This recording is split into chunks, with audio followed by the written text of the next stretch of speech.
So far in this course, we've been talking a lot about data abstraction. And remember, the idea is that we build systems that have these horizontal barriers in them, these abstraction barriers that separate use, the way you might use some data object, from the way you might represent it.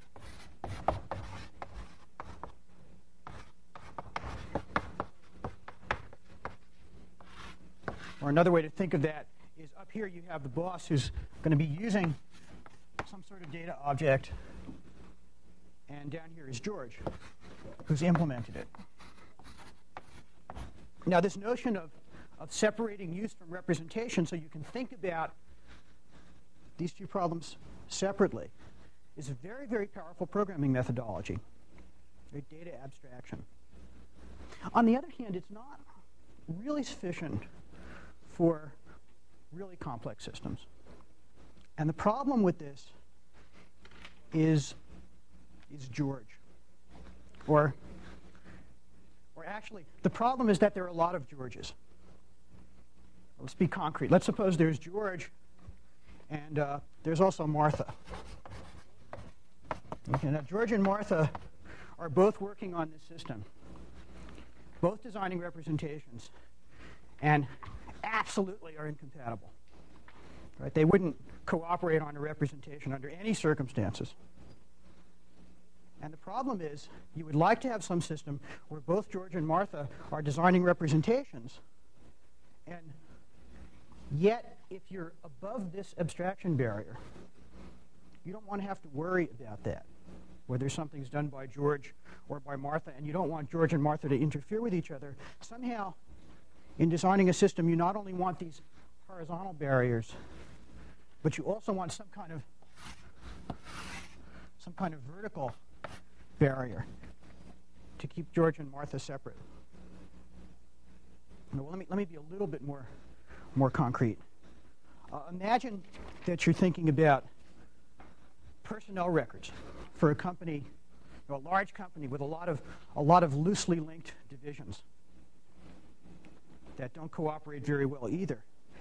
And imagine that, imagine even that this company is formed by merging a whole bunch of companies that already have their personnel record system set up.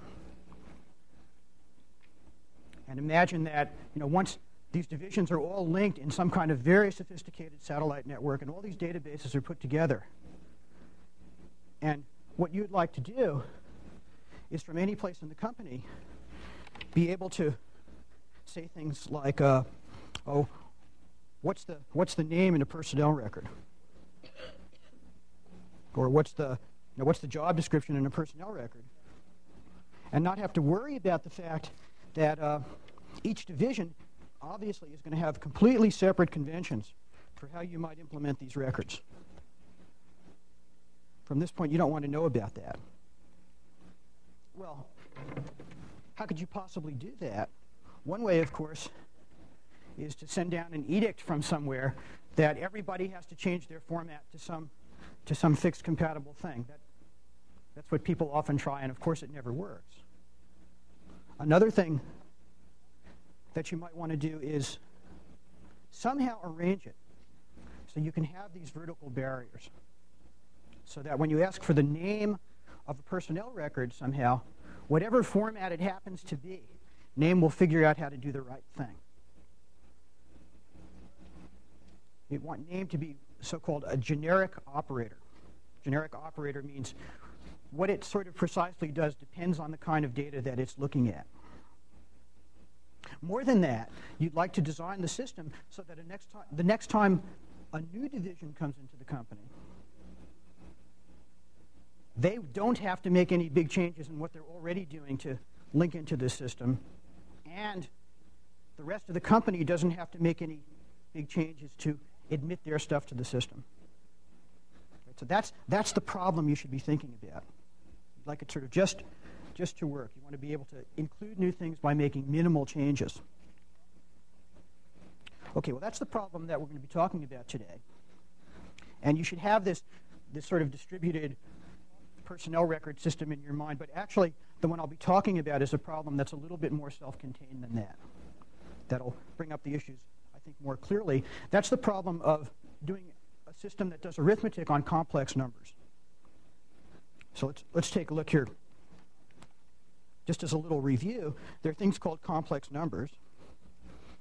A complex number you can think of as a point in the plane for z, and you can represent a point either by its real part and its imaginary part. So if this is z, then its real part is this much, and its imaginary part is that much. And you write z equals x plus iy. Or another way to represent a complex number is by saying what's the distance from the origin and what's the angle. So that represents a complex number as its radius times an angle. This one's called, the original one's called rectangular form, rectangular representation, real and imaginary part, or polar representation, magnitude and angle. And if you know the real and imaginary part, you can figure out the magnitude and angle. If you know x and y, you can get r by this formula, square root of sum of the squares, and you can get the angle as an arctangent. Or conversely, if you knew r and a, you could figure out x and y. X is r times the cosine of a, and y is r times the sine of a.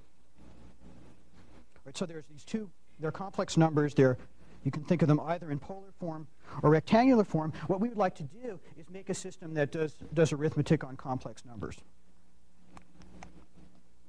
In other words, what we'd like, just like the rational number example, is to have some operations plus c, which is going to take two complex numbers and add them and subtract them and multiply them and divide them.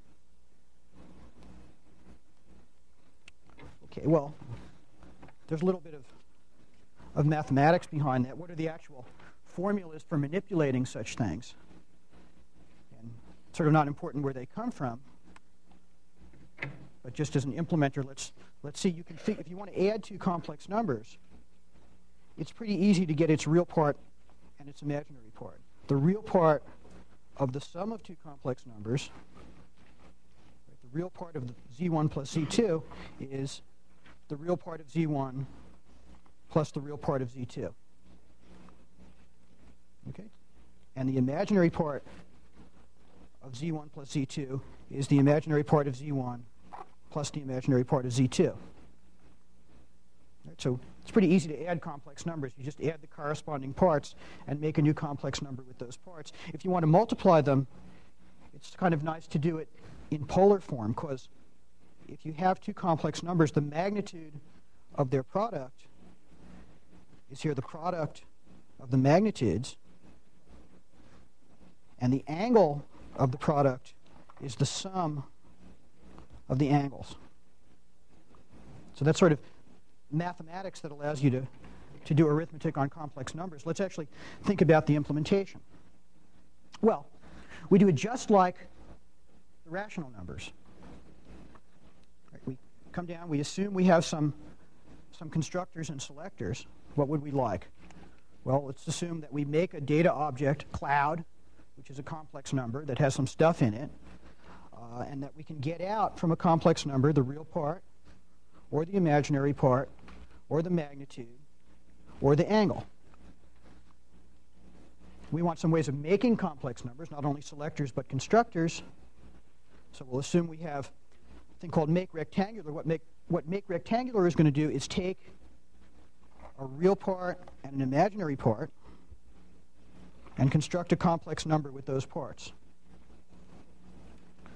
Similarly, we can have make polar, which will take a magnitude and an angle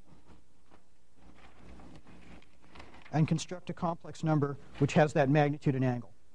So here's a system. We'll have two constructors and four selectors. And now, just like before, in terms of that abstract data, we'll go ahead and implement our complex number operations. And here you can see translated into Lisp code just the arithmetic formulas I put down before. Right? If I want to add two complex numbers, I will make a complex number out of its real and imaginary parts. The real part of the complex number I'm going to make is the sum of the real parts. The imaginary part of the complex number I'm going to make is the sum of the imaginary parts. I put those together, make a complex number. That's how I implement complex number addition. Subtraction is essentially the same. All I do is subtract the parts rather than add them. To multiply two complex numbers, I'll use the other formula. I'll make a complex number out of a magnitude and angle. The magnitude is going to be the product of the magnitudes of the two complex numbers I'm multiplying. And the angle is going to be the sum of the angles of the two complex numbers I'm multiplying. So there's multiplication, and then division. Division is almost the same. Here I divide the magnitudes and subtract the angles. Okay. All right, well, now I've implemented the operations. And, well, what do? We call on George. Right, we've done the use. Let's worry about the representation. We'll call on George and say to George, go ahead and build us a complex number representation. Well, that's fine. George can say, we'll implement a complex number simply as a pair that has the real part and an imaginary part. So if I want to make a complex number with a certain real part and an imaginary part, I'll just use const to form a pair, and that's George's representation of a complex number. So if I want to get out the real part of something, I just extract the car, the first part. If I want to get the imaginary part, I extract the coulter. How do I deal with the magnitude and angle? Well, if I want to extract the magnitude of one of these things, I get the square root of the sum of the square of the car plus the square of the coulter. If I want to get the angle, I compute the arctangent of the coulter in the car.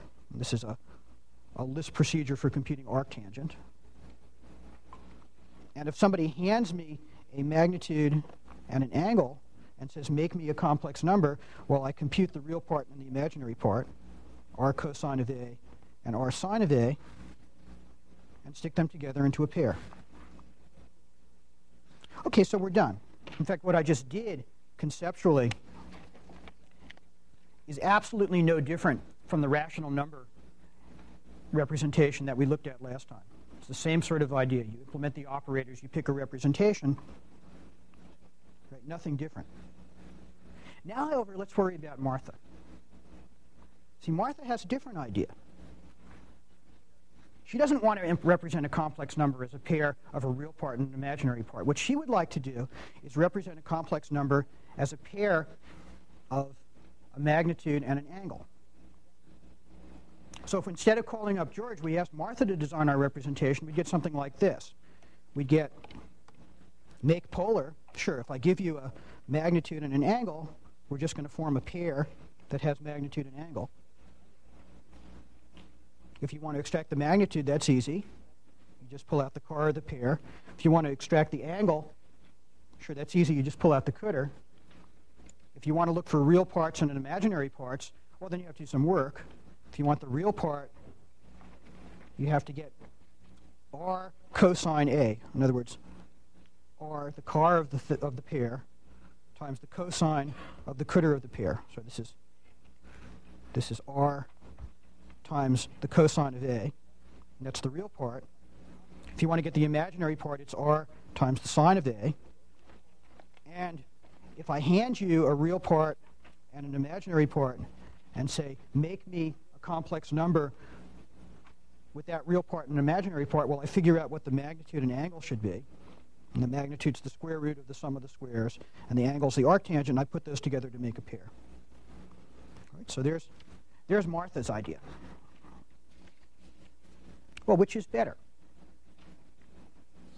Well, if you're doing a lot of additions, probably George's is better because you're doing a lot of real parts and imaginary parts. If mostly you're going to be doing multiplications and divisions, then maybe Martha's idea is better. Or maybe, and this is the real point, you can't decide. Or maybe You just have to let them both hang around for personality reasons. Right? See, maybe you just really can't ever decide what you would like. And again, what we would really like is a system that looks like this. That somehow there's George over here who has built rectangular complex numbers. And Martha, who has polar complex numbers. And somehow we have operations that can add and subtract and multiply and divide. And it shouldn't matter that there are two incompatible representations of complex numbers floating around this system. In other words, not only we'd like an abstraction barrier here that has things in it like real part and imaginary part and magnitude and angle. So not only is there an abstraction barrier that hides the actual representation from us, but also there's some kind of vertical barrier here that allows both of these representations to exist without interfering with each other. And the idea is that the things in here, real part, imaginary part, magnitude, and angle, will be generic operators. If you ask for the real part, it will worry about what representation it's looking at. Okay, well, how can we do that? There's actually a really obvious idea if you're used to thinking about complex numbers, if you're used to thinking about compound data. Right? See, suppose you could just tell by looking at a complex number whether it was constructed by George or Martha. In other words, so it's not that what's floating around here are ordinary just complex numbers, right? They're fancy designer complex numbers. Right? So you look at a complex number, it's not just a complex number, it's got a label on it. It says this one is by Martha, right? Or this is a complex number by George, right? They're signed. See, and then whenever we looked at a complex number, we could just read the label, and then we'd know how you expect to operate on that. In other words, what we want is not just ordinary data objects. We want to introduce the notion of what's called typed data.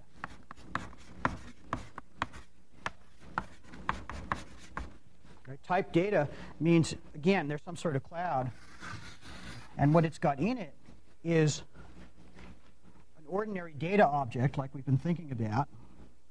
It's sort of, we call that the contents, sort of the actual data, but also a thing called a type. Right? It's signed by either George or Martha. So we're going to go from regular data to typed data. How do we build that? Well, that's easy. Right? We know how to build clouds. We can build them out of pairs. So here's a little representation that supports typed data. There's a thing called take a type and attach it to a piece of contents, and we just use const. And if we have a piece of typed data, we can look at the type, which is the car. We can look at the contents, which is the cooter. Now, along with that, the way we use our typed data is we'll test, when we're given a piece of data, what type it is. So we have some type predicates with us. For example, to see whether a complex number is one of George's, whether it's rectangular, we just check to see if the type of that is the symbol rectangular. Right, the symbol rectangular. And to check whether a complex number is one of Martha's, we check to see whether the type is the symbol polar. Right, so that's a way to test what kind of number we're looking at. Now let's think about how we can use that to build the system. So let's suppose that George and Martha were off working separately, and each of them had designed their complex number representation packages. What do they have to do to become part of the system, to exist compatibly? Well, it's really pretty easy. Remember, George had this package. Here's George's original package, or half of it. And underlined in red are the changes he has to make. So before, when George made a complex number out of an x and a y, he just put them together to make a pair. And the only difference is that now he signs them. He attaches the type, which is the symbol rectangular, to that pair. Everything else George does is the same, except that, see, George and Martha both have procedures named real part and imaginary part. So to allow them both to exist in the same Lisp environment, George should change the names of his procedures. So he'll say, this is George's real part procedure. It's the real part rectangular procedure. The imaginary part rectangular procedure. And then here's the rest of George's package. Right, he had magnitude and angle, just renames the magnitude rectangular and angle rectangular. And Martha has to do basically the same thing. Martha, previously, when she made a complex number out of a magnitude and angle, she just consts them. Now she attaches the type polar, and she changes the name so her real part procedure won't conflict in name with George's. Right, so real part polar, imaginary part polar, magnitude polar, and angle polar. Okay. Now we have the system, right? There's George and Martha. And now we've got to get some kind of manager to look at these types. See, how do these things actually going to work now that George and Martha have supplied us with typed data? Well, what we have are a bunch of generic selectors. Right? Generic selectors for complex numbers: real part, imaginary part, magnitude, and angle. And let's look at them more closely. What does real part do? If I ask for the real part of a complex number, well, I look at it. I look at its type. I say, is it rectangular?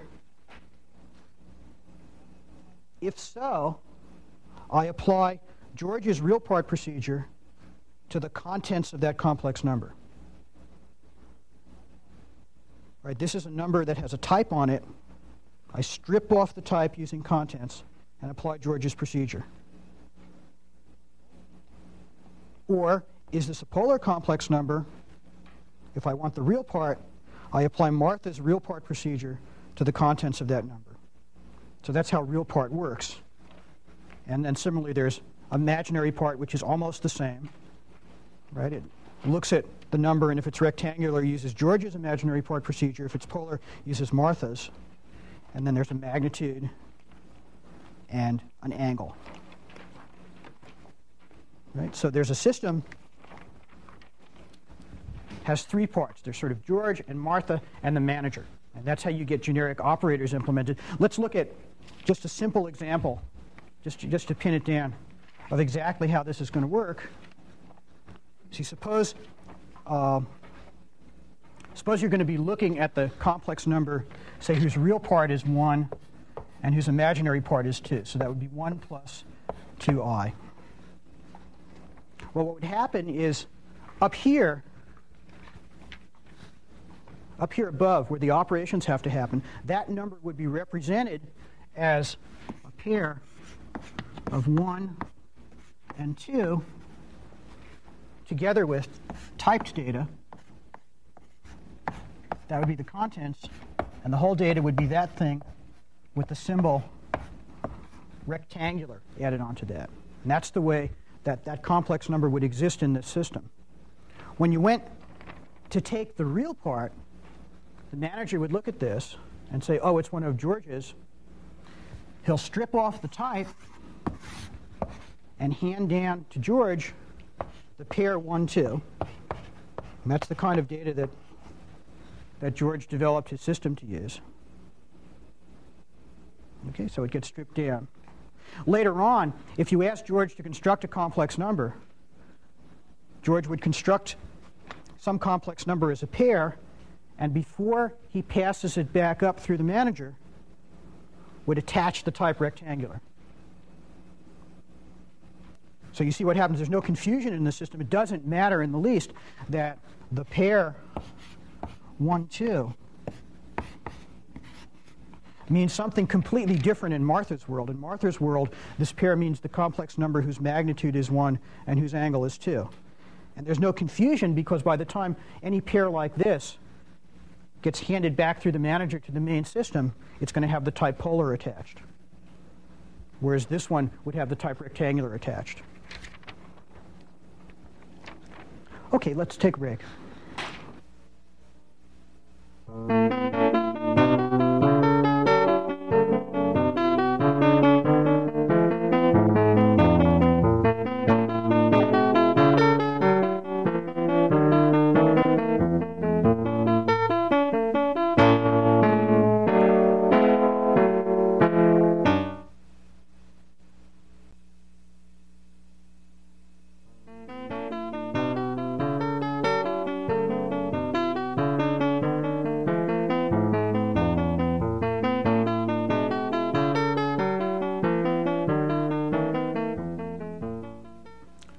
We just looked at a strategy for implementing generic operators. That strategy has a name.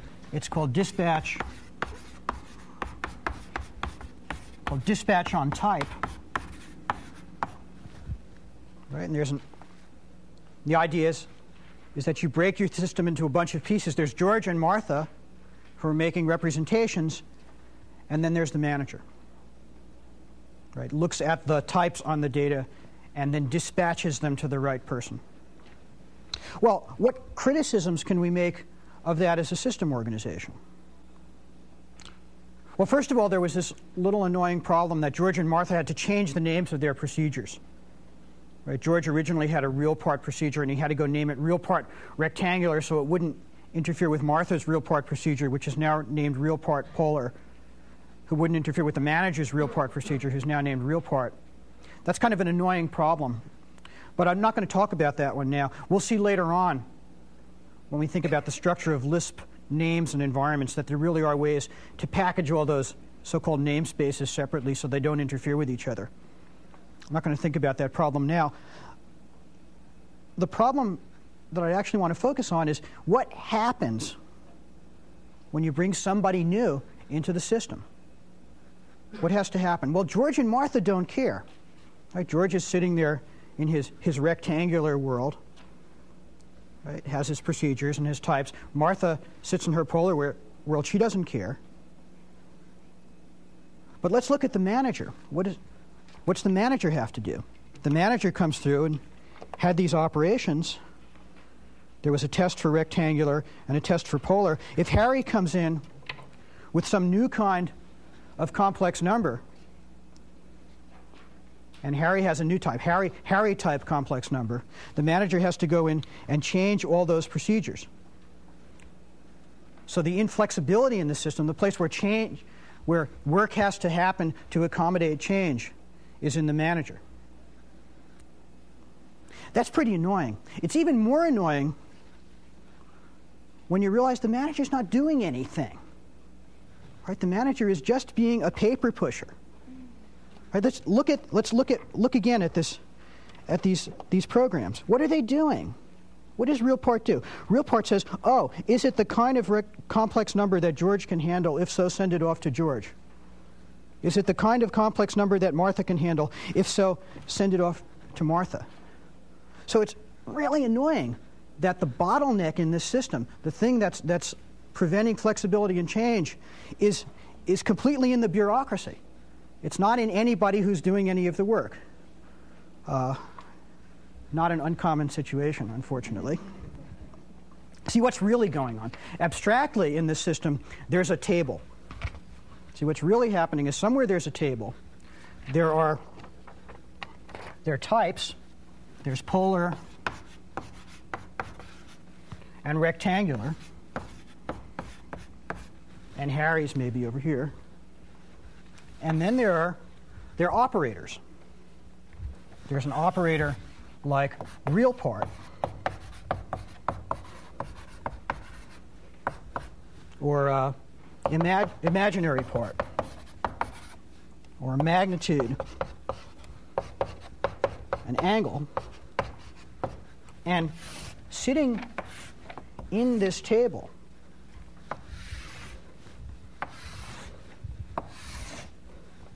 sitting in this table are the right procedures. So sitting here for the type polar and real part is Martha's procedure, real part polar.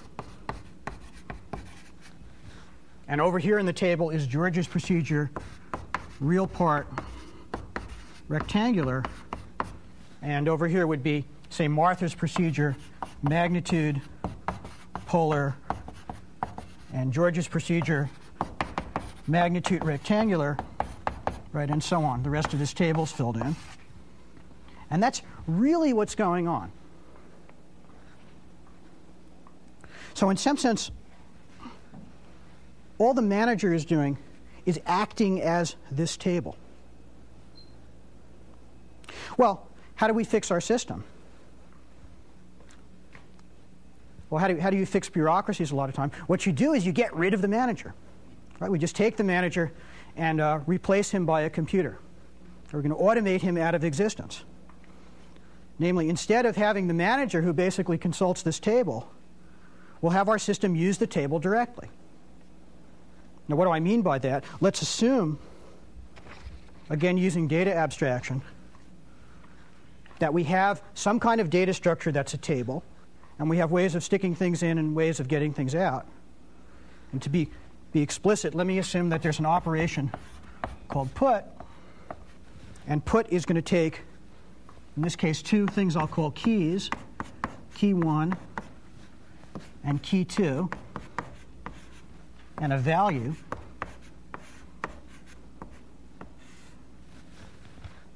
And that stores the value in the table under key 1 and key 2. And then we'll assume there's a thing called get, such that if later on I say get me what's in the table stored under key 1 and key 2, it'll retrieve whatever value was stored there. And let's not worry about how tables are implemented. That's yet another data abstraction, George's problem. And maybe we'll see later, talk about how you might actually build tables in Lisp. Okay. Well, given this organization, what did George and Martha have to do? Well, when they build their system, they each have the responsibility to set up their appropriate column in the table. So what George does, for example, when he defines his procedures, all he has to do is go off and put into the table under the type rectangular, and the name of the operation is real part, his procedure real part rectangular. So notice what's going into this table. The two keys here are symbols, rectangular and real part, that's the quote. And what's going into the table is the actual procedure that he wrote, real part rectangular.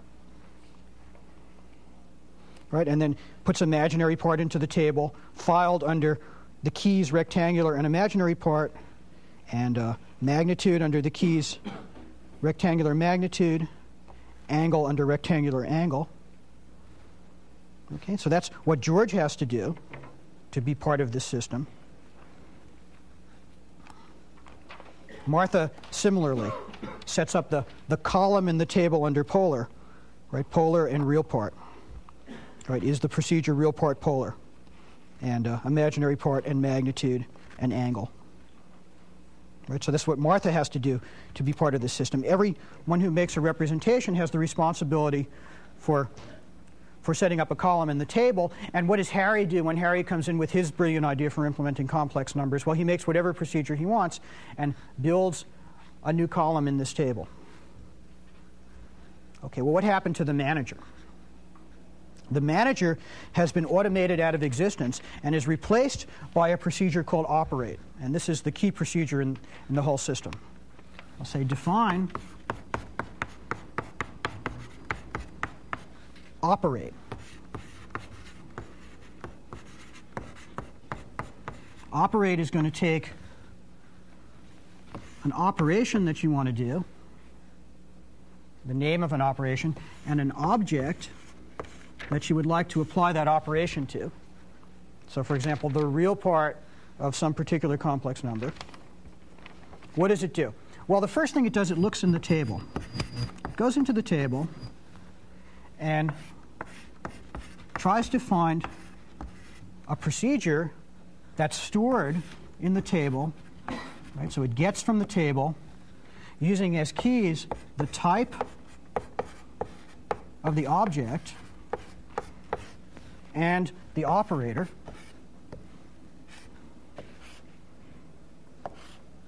So it looks in the table and sees what's stored under the type of the object and the operator, sees if anything's stored. Let's assume that get is implemented, so if nothing is stored there, it'll return null, return the empty list. So it says if there's actually something stored there, if the procedure here is not null, then it'll take the procedure that it found in the table and apply it to the contents of the object. And otherwise, if there was nothing stored there, it'll, well, we can decide. In this case, let's have it put out an error message saying undefined operator, or no operator for this type, or some appropriate error message. Okay? And that replaces the manager. How do we really use it? Well, what we say is we'll go off and define our generic selectors using operate. We'll say that the real part of something is found by, real part of an object is found by operating on the object with the name of the operation being real part. Right, and then similarly, imaginary part is operate using the name imaginary part and magnitude and angle. That's our implementation. That plus the operate procedure and the table effectively replaces what the manager used to do. Let's just go through that slowly to show you what's going on. Suppose I have one of Martha's complex numbers. It's got magnitude 1 and angle 2, and it's one of Martha's, so it's labeled here polar.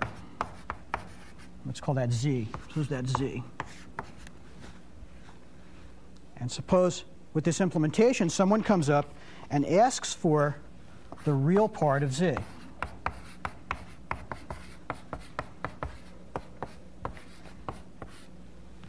Well, real part now is defined in terms of operate. So that's equivalent to saying operate with the name of the operator being real part, the symbol real part, on Z. And now operate comes, it's going to look in the table, and it's going to try and find something stored under the operation it's going to apply is by looking in the table under the type of the object, and the type of Z is polar.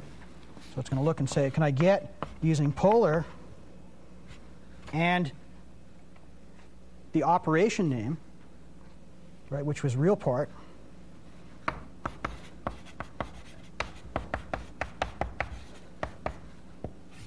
It's going to look in there and apply that to the contents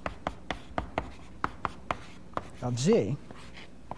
And what's that? If everything was set up correctly, this thing is the procedure that Martha put there. This is real part polar.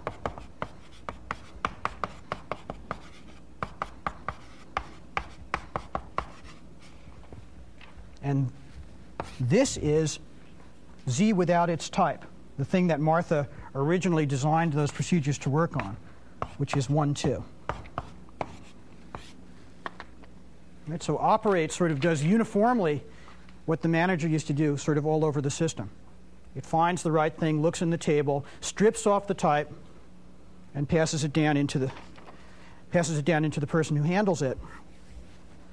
This is another, and you can see, more flexible for most purposes way of implementing generic operators, and it's called data-directed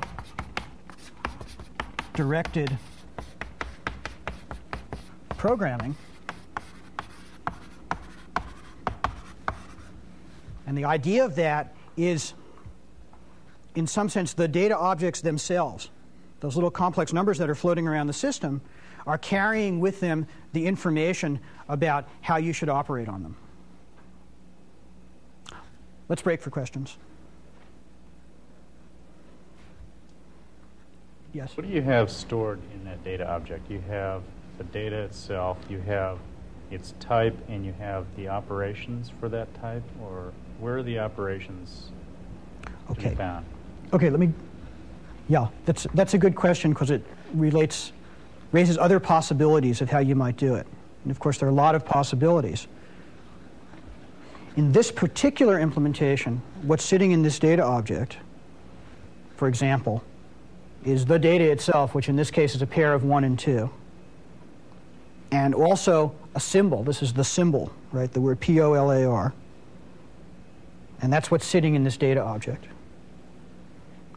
Okay? Where are the operations themselves? The operations are sitting in the table. So in this table, the rows and columns of the table are labeled by symbols. So the key, when I store something in this table, the key might be the symbol polar and the symbol magnitude. And I think by writing it this way, I've been very confusing because what's really sitting here isn't, when I wrote magnitude polar, what I mean is the procedure magnitude polar. And probably what I really should have written, except it's too small for me to write in this little space, is something like lambda of z, the thing that Martha wrote to implement. And then you can see from that there's another way that I alluded to of solving this name conflict problem, which is that George and Martha never have to name their procedures at all. They can just stick the anonymous things generated by lambda directly into the table. There's also another thing that your question raises, is the possibility that maybe what I would like somehow is to store in this data object not the symbol POLAR, but maybe actually all the operations themselves. And that's another way to organize a system called message passing. So there are a lot of ways you can do it. Yeah. Therefore, if Martha and George had used the same procedure names, it would be okay because it wouldn't be looking. That's right. Wouldn't be looking at the procedure names. That's right. That's right. See, they wouldn't even have to have named their procedures at all. What George and Martha could have written, what George could have written, instead of saying put in the table under rectangular and real part, the procedure real part rectangular, George could have written put under rectangular real part lambda of z such and such and such and such, and the system would work completely the same. My question is, Martha could have put key 1, key 2, real part, yes. And George could have put key 1, key 2, real part. And as long as they defined them differently, they wouldn't have had any conflicts, right? Yes, that would all be okay, except for the fact that if you imagine George and Martha typing at the same console with the same meanings for all their names, then it would get confused by real part. But there are ways to arrange that too. And in principle, you're absolutely right. If their names didn't conflict, it's the objects that go in the table, not the names.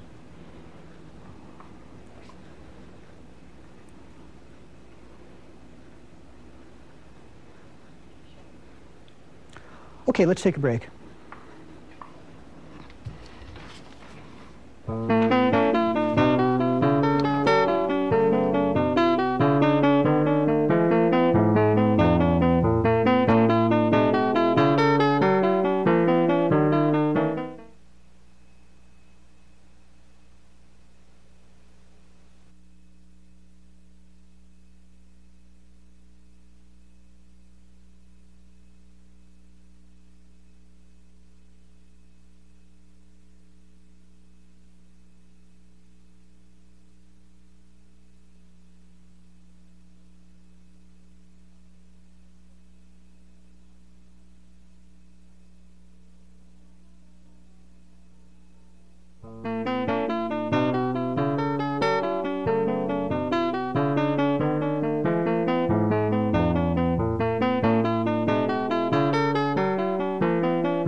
All right, well, we just looked at at data-directed programming as a way of implementing a system that does arithmetic on complex numbers.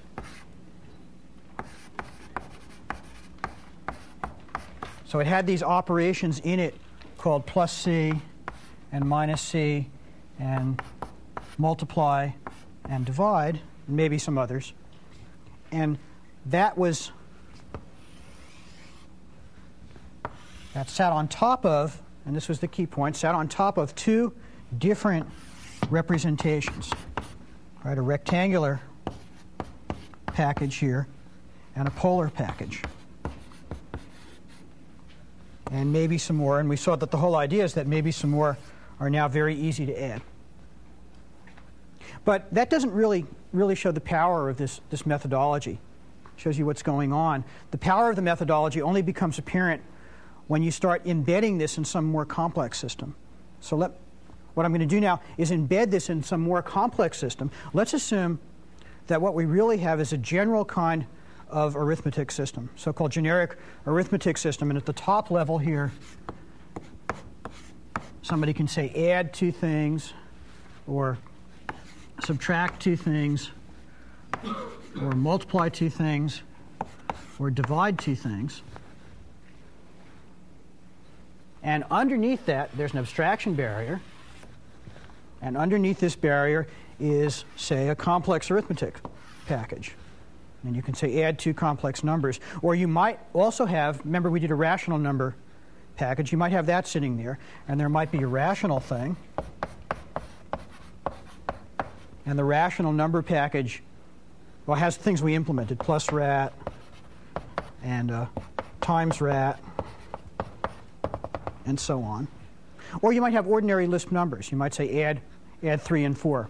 So we might have ordinary numbers.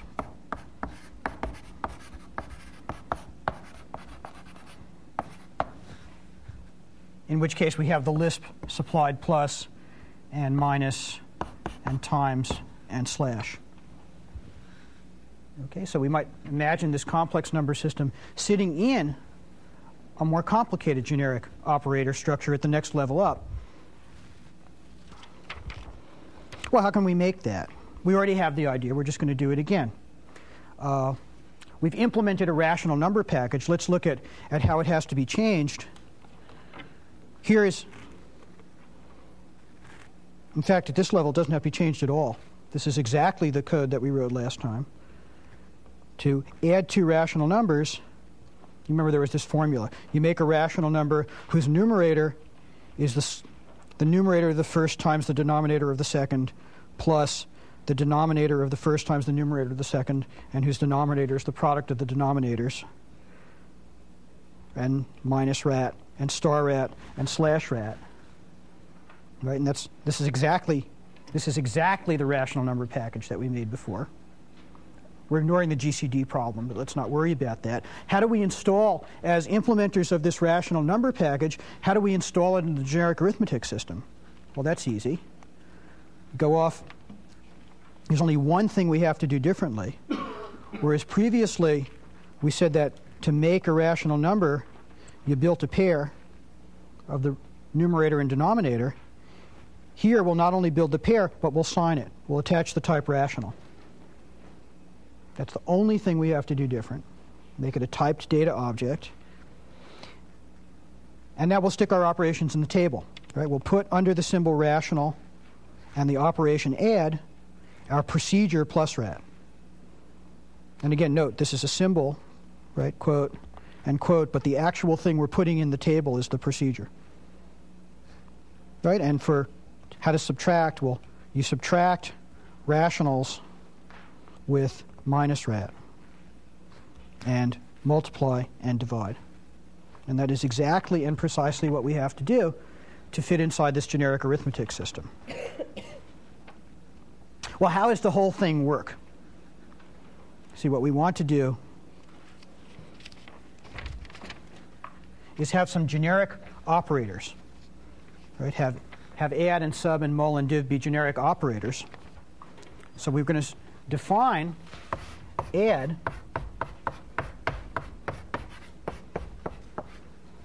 and say to add x and y, that will be operate, here we're going to call it operate 2. This is our operator procedure, but set up for 2 arguments using add on x and y. So this is the analog to operate. Let's look at the code for a second. It's almost like operate. Right? To operate with some operator on an argument 1 and an argument 2. Well, the first thing we're going to do is check and see if those 2 operators have if the 2 arguments have the same type. So we'll say, is the type of the first argument the same as the type of the second argument? And if they're not, we'll go off and complain and say that's an error. We don't know how to do that. If they do have the same type, we'll do exactly what we did before. We'll go look and filed under the type of the argument. It's this arg1 and arg2 have the same type, so it doesn't matter. Right? So we'll look in the table, find a procedure. If there is a procedure there, then we'll apply it to the contents of the argument 1 and the contents of arg2, and otherwise we'll say error, undefined operator. Right? So there's operate 2. That's all we have to do. How do we just built the complex number package before. How do we embed that complex number package in this generic system? Almost the same. We make a procedure called make complex that takes whatever George and Martha hand to us and add the type complex. And then we say, to add complex numbers, right, plus complex, we use our internal procedure plus C and attach a type, make that a complex number. So our original package had names plus C and minus C that we're using to communicate with George and Martha, and then to communicate with the outside world we have a thing called plus complex and minus complex, and so on. And the only difference is that these return values that are typed, so they can be looked at up here. And these are our internal operations. Okay. Let's go look at that slide again. There's one more thing we do. After defining plus complex, we put under the type complex and the symbol add that procedure plus complex, and then similarly for subtracting complex numbers and multiplying them and dividing them. Okay, how do we install ordinary numbers? Exactly the same way. We come off and say, well, we'll make a thing called make number. Make number takes a number and attaches a type, which is the symbol number.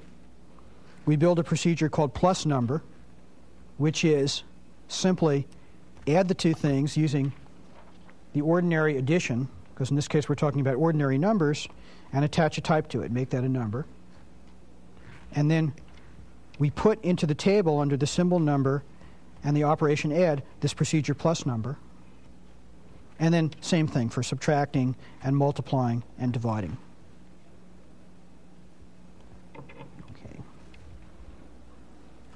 Okay. Let's look at an example just to make it clear. Suppose, for instance, I'm going to perform the operation. See, I sit up here and I'm going to perform the operation which looks like multiplying 2 complex numbers. So I would multiply, say, 3 plus 4i and 2 plus 6i. And that's something that I might want to, and I hand that to mul. I write mul as my generic operator here. How's that going to work? Well, 3 plus 4i, say, sits in the system at this level as something that looks like this. Let's say it was one of George's. So it would have a 3 and a 4. And attached to that would be George's type, which would say rectangular, came from George. And attached to that, and this itself would be the data viewed from the next level up, which is, so that itself would be a type data object, which would say complex. So that's what this object would look like up here at the very highest level, where the really super generic operations are looking at it. Now what happens? Mull eventually is going to come along and say, oh, what's its type? Its type is complex.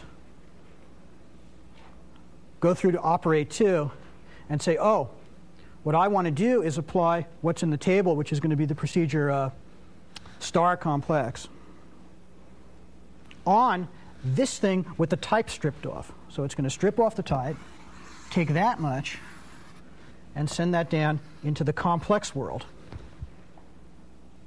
The complex world looks at its operations and says, oh, I have to apply star C.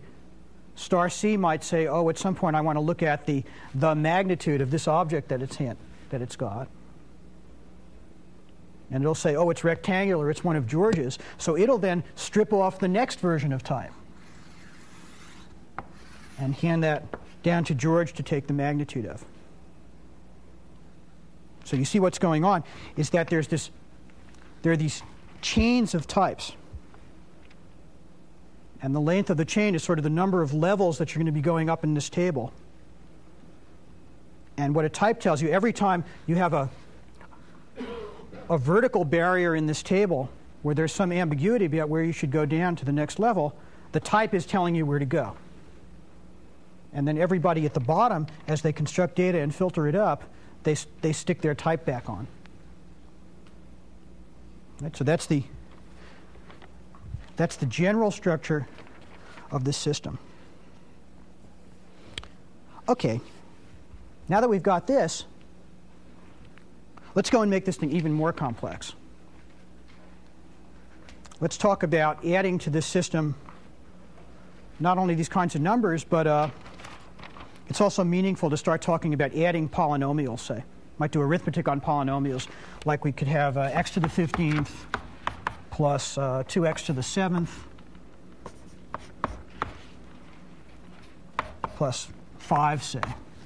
That might be some polynomial. And if we have two such gadgets, we can add them or multiply them. Let's not worry about dividing them. So add them, multiply them, or subtract them. What do we have to do? Well, let's think about how we might represent a polynomial. It's going to be some typed data object. So let's say it's a polynomial to this system might look like a thing that starts with the type polynomial, and then maybe it says the next thing is what variable it's in. So it might say I'm a polynomial in the variable x, and then it'll have some information about what the terms are. And there are just tons of ways to do this, but one way is to say we're going to have a thing called a term list. And a term list, well, in our case, we'll use something that looks like this. We'll make it a bunch of pairs which have an order and a coefficient. So this polynomial would be represented by this term list. And what that means is that this polynomial starts off with a term of order 15 and coefficient 1. And the next thing in it is a term of order 7 and coefficient 2, a term of order 0, which is constant, and coefficient 5. And there are lots and lots of ways and lots of trade-offs when you really think about making algebraic manipulation packages about exactly how you should represent these things. But this is a fairly standard one. It's useful in a lot of contexts. Okay, well, how do we implement our polynomial arithmetic? Let's start out. What we'll do to make a polynomial, we'll first have a way to make polynomials. We're going to make a polynomial out of a variable like x and a term list, and all that does is we'll package them together some way. We'll put the variable together with the term list using const, and then attach to that the type polynomial. Okay, how do we add two polynomials? To add a polynomial P1 and P2, and then just for simplicity, let's say we will only add things in the same variable. So if they have the same variable, and same variable here is going to be some selector we write, whose details we don't care about. If the two polynomials have the same variable, then we'll do something. If they don't have the same variable, we'll give an error. Polynomials not in the same variable.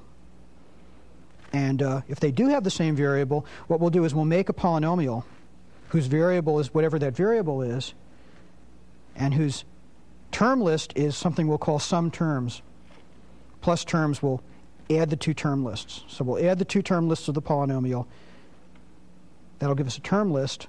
We'll add on, we'll say it's a polynomial in the variable with that term list. That's plus poly.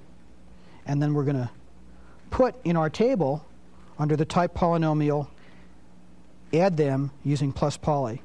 And of course, we really haven't done much. All we've really done is pushed all the work onto this thing plus terms, which is supposed to add term lists. Let's look at that. Here's an overview of how we might add two term lists. So L1 and L2 are going to be two term lists, and a term list is a bunch of pairs, coefficient and order. And it's big case analysis.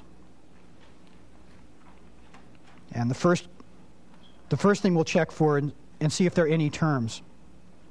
We're going to recursively work down these term lists.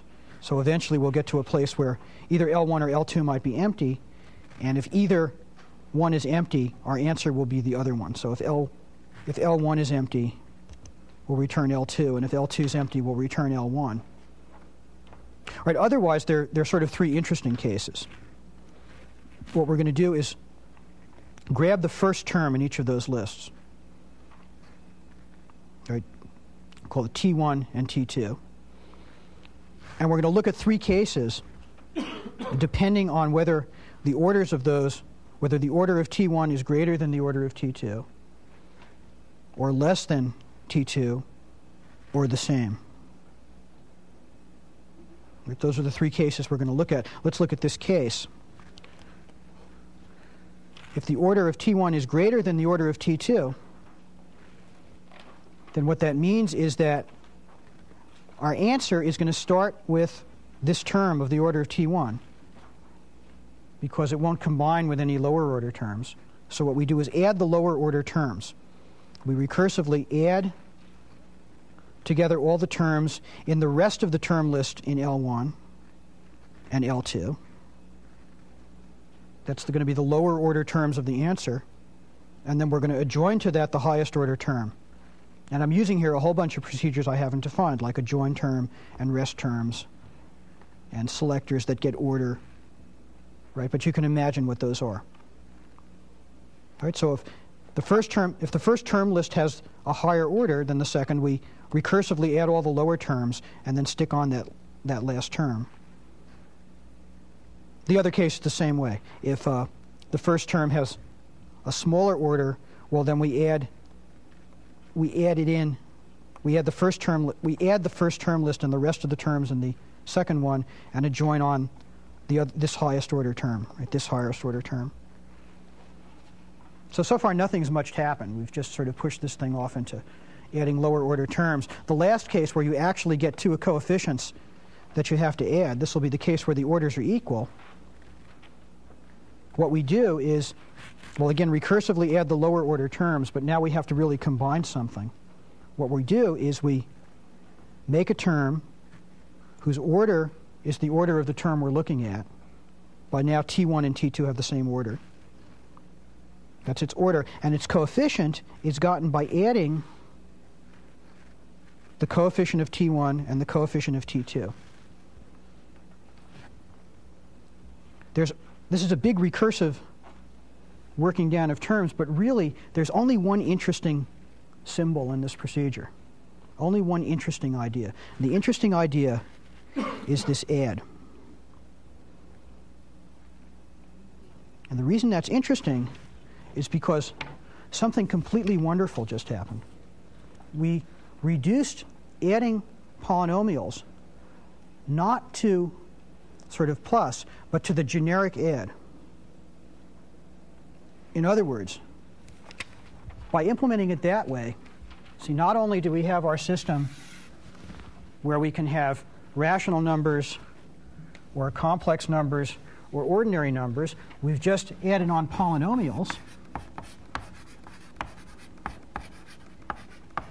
But the coefficients of the polynomials can be anything that the system can add.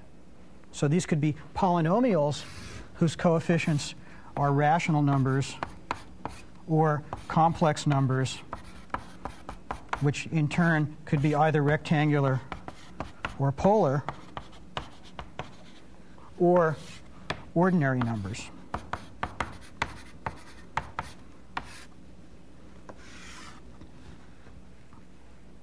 Right? So what I mean precisely is our system right now automatically can handle things like adding together polynomials that have this form, 2/3 of x squared plus 5/17 x plus 11/4, or automatically handle polynomials that look like 3 plus 2i times x to the 5th plus 4 plus 7i or something. Right? It can automatically handle those things. Why is that? That's merely because, or profoundly because, we reduced adding polynomials to adding their coefficients. And adding coefficients was done by the generic add operator, which said, I don't care what your types are as long as I know how to add you. So automatically, for free, we get the ability to handle that. Well, it's even better than that, because remember, one of the things we did is we said, we put into the table that the way you add polynomials is using plus poly. That means that polynomials themselves are things that can be added. So for instance, let me write one here. Here's a polynomial. So this gadget here I'm writing up, this is a polynomial in y whose coefficients are polynomials in x.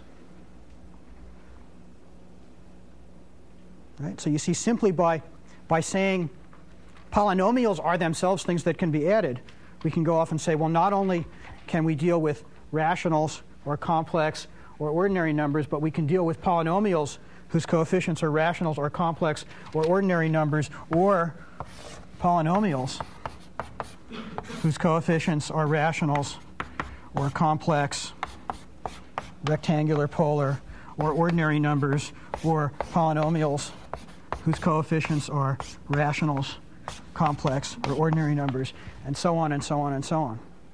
So this is sort of an infinite, or maybe a recursive tower of types that we've built up. And it's all exactly from that one little symbol, right? ADD, writing add instead of plus in the polynomial thing. Slightly different way to think about it is that polynomials are a constructor for types. Namely, you give it a type like integer, and it returns for you polynomials in x whose coefficients are integers. And the important thing about that is that the operations on polynomials reduce to the operations on the coefficients. And there are a lot of things like that. So for example, let's go back in rational numbers. We thought about rational numbers as an integer over an integer, but there's the general notion of a rational object. Like we might think about 3x plus 7 over x squared plus 1. That's a sort of general rational object whose numerator and denominator are polynomials. And to add two of them, we use the same formula, numerator times denominator plus denominator times numerator over product of denominators. How could we install that in our system? Well, here's our original rational number arithmetic package. And all we have to do in order to make the entire system continue working with general rational objects is replace these particular pluses and stars by the generic operator. So if we simply change that procedure to this one, here we've changed plus and star to add and mul, those are absolutely the only change, then suddenly our entire system can start talking about objects that look like this. Right? So for example, here is a rational object whose numerator is a polynomial in x whose coefficients are rational numbers. Right? Or here is a rational object whose numerator is polynomials in x whose coefficients are rational objects constructed out of complex numbers. And then there are a lot of other things like that. See, whenever you have a thing where the operations reduce to operations on the pieces, another example would be 2-by-2 matrices. See, I have the idea there might be a matrix here of general things that I don't care about, but if I add two of them, the answer, say over here, is gotten by adding this one and that one, however they like to add. So I can implement that the same way, and if I do that, then again, suddenly my system can start handling things like this. Right, so here's a matrix whose elements happen to be, well, say this element here is a rational object whose numerator and denominators are polynomials. Right? And all that comes for free. Right? What's really going on here? What's really going on is getting rid of this manager who's sitting there poking his nose into who everybody's business is.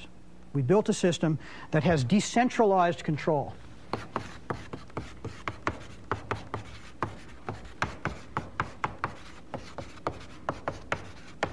So when you come in to add, no one's poking around saying, gee, are you in the official list of people who can be added? Rather, you say, well, go off and add yourself how your parts like to be added.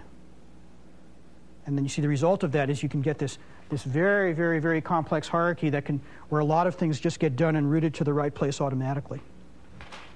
Let's stop for questions. You say you get this for free. One thing that strikes me is that now you've lost kind of the cleanness of the break between what's on top and what's underneath. In other words, now you're defining some of the lower level procedures in terms of things above their own line. Isn't that dangerous?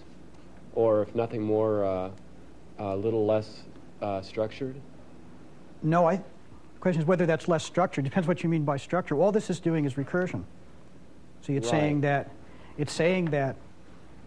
the way you add these guys is to use that. And that's not less structured. It's just a recursive structure. So I don't think it's any particularly less clean. Now when you want to change the multiply or the add operator, suddenly you've got tremendous consequences underneath that you're not even sure the extent of. That's right, but it depends what you mean. See, this goes both ways. Would be a good example. I ignored greatest common divisor, for instance. I ignored that problem just to keep the example symbol. But if I suddenly decided that plus rat here should do a GCD computation and install that, then that immediately becomes available to all of these, to that guy and that guy and that guy and all the way down. So it depends what you mean by the coherence of your system. It's certainly true that you might want to have a special different one that didn't filter down through the coefficients. But the nice thing about this particular example is that mostly you do. Isn't that the problem I think that you're getting to, tied in with the fact that the structuring, the recursiveness of that structuring there is actually in execution as opposed to just definition of the actual types themselves? Let's see. I think I understand the question. The point is that these types evolve and get more and more complex as the thing's actually running. Is that what you're? Yeah, as it's running. What you're saying? Yes. The point is there's not the basic definitions. Right. The type structure is sort of recursive. It's not that you can make this finite list of the actual things they might look like before the system runs. It's something that evolves. So if you want to specify that system, you have to do it in some other way than by this finite list. You have to do it by a recursive structure. Because the basic structure of the types is pretty clean and simple there. Right. Right. Yes. I have a question. I understand once you have your sort of your data structure set up, how it pulls off complex and passes that down, and then pulls off rect and passes that down. But if you're just a user and you don't know anything about rect or pull or whatever, how do you initially set up that data structure so that everything goes to the right spot? If I just have the equation over there on the left and I just want to add multiply complex Well, that's the numbers, wonderful thing. If you're just a user, you say mul. and it figures out that I mean complex numbers, or how do I tell it that I Well, want you're going to have in your hands complex numbers. See, what you would have at some level as a real user is a constructor for complex numbers. make complex So numbers? you have to make them. What you would probably have as a user is some little thing in the reader loop, which would give you some plausible way to type in a complex number in whatever format you like. Or it might be that you're never typing them in. Someone's just handing you a complex number. Okay, and so you if want to I add had them. a complex number that had a polynomial in it, I'd have to make my polynomial and then make my Right, if you complex number. wanted to construct it from scratch. At some point you construct them from scratch, but what you don't have to know about is when you have the object, you can just say mul, and it'll multiply. Yeah. I think the question that was being posed here is, say if I want to change my representation of complexes or some operation in complex, how much real code I'll have to get around with or change to change one specific operation? Or the answer is what you have to change, and the point is that you only have to change what you're changing. See, if Martha decides that she would rather, let's see something silly, like change the order in the pair, like angle and magnitude in the other order, she just makes that change locally, and the whole thing will propagate through the system in the right way. Or if suddenly you said, gee, I have another representation for rationals, and I'm going to stick it here by filing those operations in the table, then suddenly all of these polynomials whose coefficients are coefficients of coefficients or whatever also can automatically have available that representation. That's the power of this particular one. I'm not sure if I can even pose an intelligent-sounding question, but somehow this whole thing went really nicely to this beautiful finish where all the things seemed to fall into place. Sort of seemed a little contrived. That's all for the sake, I'm sure, of teaching. I doubt that the guys who first did this, and I could be wrong, figured it all out so that when they just all put it all together, you could all of a sudden, blam, do any kind of arithmetic on any kind of object. It seems like maybe they had to play with it for a while and had to bash it and rework it. And it seems like that's the kind of problem we're really faced with when we start trying to design a really complex system, is having lots of different kinds of parts and not even knowing what kinds of operations we're going to want to do on those parts, how to organize the operations in this nice way so that no matter what you do, when you start putting them together, everything starts falling out for free. Okay, well, that's certainly a very intelligent question. One part is, this is a very good methodology that people have discovered, a lot coming from symbolic algebra, because there are a lot of complications, to allow you to implement these things before you decide what you want all the operations to be and all of that. So in some sense, it's an answer that people have discovered by wading through this stuff. In another sense, it is a very contrived example. And it seems like you have to, in fact, to be able to do this, you do have to wade through it for a certain amount of time before you can become good at it. Well, let me show you how terribly contrived this is.